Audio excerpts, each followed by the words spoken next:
BFM Business et 01net.com présentent Tech & Co, le grand live du numérique avec Sébastien Poineau.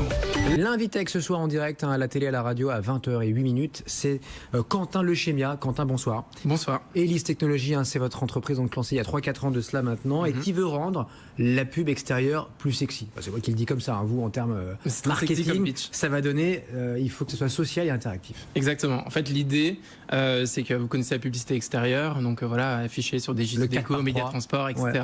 L'idée, c'est de rendre ça plus social, plus interactif. En fait, pour booster l'engagement, pourquoi pas pour avoir du ROI aussi derrière, et puis pour booster aussi la conversion. Donc engagement, c'est-à-dire qu'il y a une interaction avec le client, le prospect, ce qu'on veut, et ROI, retour sur investissement, c'est donc je vois la pub et derrière je décroche mon smartphone, j'achète ou je vais en magasin, quoi. En fait, concrètement, comment ça se passe? Vous allez passer devant une affiche, par exemple Transavia, vous allez voir un hashtag avec une activation. C'est votre client, ça? Non, je dis pas ça encore, comme pas ça. encore. Okay. On passe devant cette affiche-là avec un hashtag particulier et il va y avoir une activation qu'on a l'habitude de voir sur les réseaux sociaux, du type, par exemple, poster avec le hashtag Transavia et gagner vos billets pour Londres, par exemple. On va prendre en photo. L'avantage ici, c'est qu'on a une extension d'audience directement, puisqu'on va toucher 1000, 2000, 3000 personnes qui vont nous suivre sur les réseaux sociaux.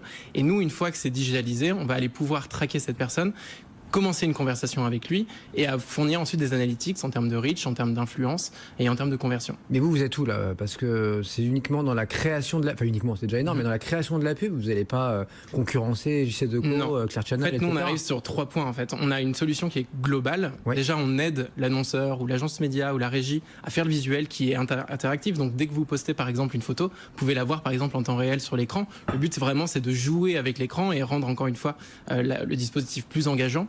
Nous, on arrive sur l'aspect, encore une fois, tracking. Donc là, nous, en fait, on est expert vraiment dans l'analyse des réseaux sociaux. C'est ce qu'on fait depuis 3 ans.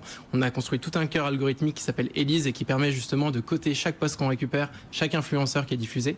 Et 3, encore une fois, on arrive sur l'aspect vraiment analytics où là, on va aller fournir les KPI, en fait, qui vont venir indicateurs à chaque annonceur. Exactement. KPI, ouais. Exact. Alors, c'est vrai qu'à la base, vous étiez plutôt concentré sur l'industrie musicale. Pourquoi avoir switché là sur la... Eh ben, en fait, le cœur algorithmique qu'on a construit était vraiment pour de l'analyse de masse sur les réseaux sociaux, mais lié à la musique. En fait, au fur et à mesure de rencontrer des grands comptes, des agences, etc., qui nous ont dit, mais pourquoi pas l'ouvrir à d'autres influenceurs et d'autres types de dispositifs. On a commencé à ouvrir notre algorithme et on en est arrivé à cette solution plus axée vraiment publicité. Et vous bossez pour les plus grands, là, je vois, Adidas, Google, L'Oréal...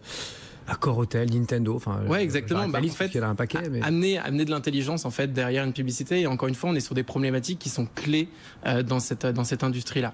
Et donc, du coup, en fait, on arrive avec une solution où, en fait, c'est une industrie ultra puissante, tout ce qui est OOH, la out of home, mais encore sous-exploité. Donc, le digital out of home qui représente 15% du marché en France. Out of home, je ne connaissais pas. Ouais, c'est toute la publicité extérieure. D'accord. C'est un marché juste grandiose et le leader JC Deco est en France. Mais en fait qui est sous-exploité parce qu'on a des panneaux digitaux un peu de partout, mais on n'arrive pas encore à créer cet engagement avec l'utilisateur. La plupart des personnes qui passent devant un écran regardent même pas ce qui est affiché. Donc nous, voilà, on va essayer de rendre l'écran plus interactif et en fait finalement faire de l'écran un vrai réseau social à part entière. Bon, et vous levez donc sur cette promesse 1,3 million d'euros sur le marketing digital.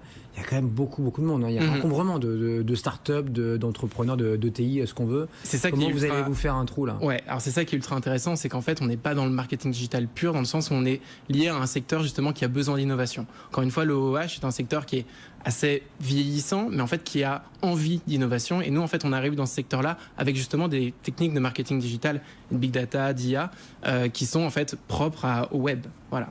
Bon, et vous avez déjà fait une place quand même avec tous les acteurs, enfin tous les grands comptes que j'ai cités. Elise Technologies, Elise comme le prénom Technologie. Merci beaucoup Quentin. Merci à vous.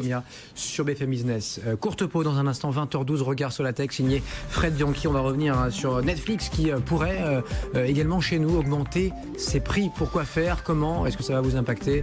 Et avec quelle offre, quelles options? On en parle dans un instant.